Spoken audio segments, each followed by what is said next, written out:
what I'm hearing or what I want to hear is that it sounds like trust is going to grow bigger than maybe it has grown before, and it's got to be mutual trust. And I think sometimes when I use that word trust, it seems like I'm asking you to blindly invest in me. And that's not what I mean. I mean trust to trust that when I share with you a fear or a concern, I will trust being quiet and listening to my colleague to understand. I will trust that we all have different roles. And I'll trust that if there's something that is not morally or ethically correct or just put me in a place where I'm not easy, I'm going to trust that I could reach out and just say, hey, this has impacted me this way. What can we do about it? Mm, So, and in one of the meetings, I like this term and I want to try to use it more, is the current best view, mm. meaning today, because as you said, this is fluid, it's dynamic. What we knew 40 days ago, some rolled out right, and in other ways it hasn't. So I'm hearing you really say it's going to take a heavy lifting of trust. Uh, I certainly feel that. Uh, More than ever, I felt that it's impossible to function in an environment like this as a micromanager.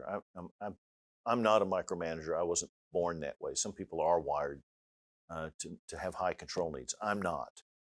And I'm so grateful for that in moments like this because there's no way I can do what has to be done for this college. I have to trust people who are close to the students and close to the staff and faculty and close to the transactions that we engage with them and the relationships we build to come together, agree in principle on what it is we're trying to accomplish and some better ways to get it done, and then trust them to go do it. And and we won't always do things the way they won't do them the way I would. I wouldn't do them the way they would. We'll learn from each other and grow from that. I think really the trust is a how to say this. For years we were taught what we really need are leaders that we can trust. Mm, We know, and we are continually disappointed. right. I think just as important, maybe more important, is we need leaders who trust us I like it. to do the work we're commissioned to do. I like Yeah, and it's communal work, but communal work requires that kind of trust. it. Well, The last thing I'd like to say today is, and we haven't answered a whole lot of the granular questions. Thank you for collecting more than 60 of them. oh, you're welcome. Reaching out to faculty Right. is what they expect. Yep. So I thank you. think those we'll try to answer more in writing because writing is clearer and Yes. people might hear things that I didn't say if I'm not careful about some of these details. But I want to speak to the mental health of the community.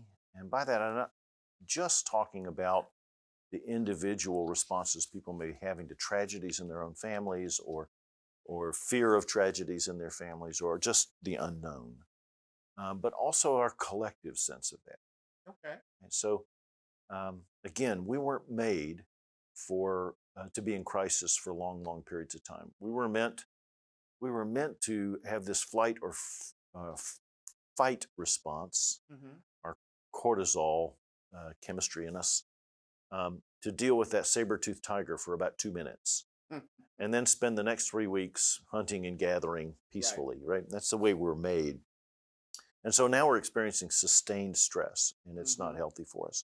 The antidote to that is, for the most part, I think, is information and hope.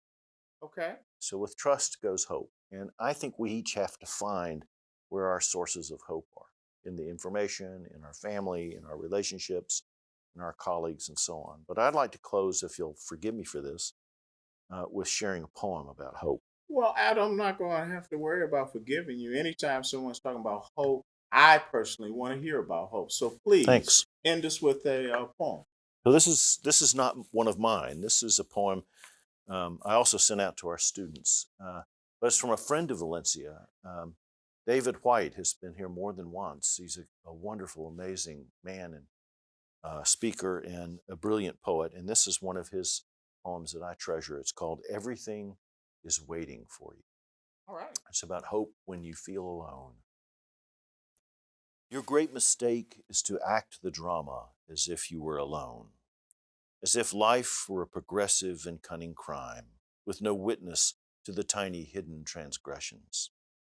To feel abandoned is to deny the intimacy of your own surroundings. Surely even you at times have felt the grand array, the swelling presence and the chorus crowding out your solo voice. You must note the way the soap dish enables you, or the window latch grants you freedom. Alertness is the hidden discipline of familiarity. The stairs are your mentor of things to come. The doors have always been there to frighten you and to invite you. And the tiny speaker in the phone is your dream ladder to divinity.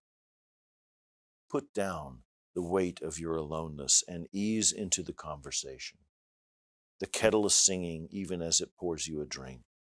The cooking pots have left their arrogant aloofness and seen the good in you at last. All the birds and creatures of the world are unutterably themselves. Everything is waiting for you. Thank you so much. Thank you so much for that hope. I invite everybody to do just what David said. Put down the weight of your aloneness and ease into the conversation, just as we have today. Thank you. No, you're welcome. Thank you.